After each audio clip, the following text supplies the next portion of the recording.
share ko lang sa inyo in a way kung gusto nyo magbago buhay nyo. Of course, for the better. I call this the power of replacement. Magtubig ka lang, replace sugary drinks with water. So yan.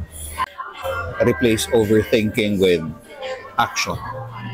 Huwag ka na mag-isip, gawin mo na lang. Replace blame with accountability. Imbis na manisi ka, be accountable for what you did. Replace binge watching with sleep. Baka nakakasobra ka na sa panonood sa social media. Baka pwedeng matulog ka naman. We all have toxic friends. You know who they are. Instead of going with them, go with mentors. Yung may matututunan ka, yung mag-grow ka, hindi yung maghapon naninira kayo ng ibang tao.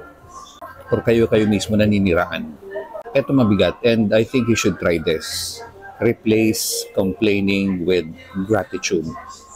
Imbis na magreklamo ka na magreklamo, magpasalamat ka. Pag grateful ka, more blessings will come.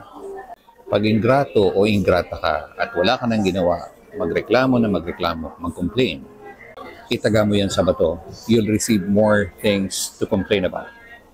Sana naman po makatulong ito sa iyo.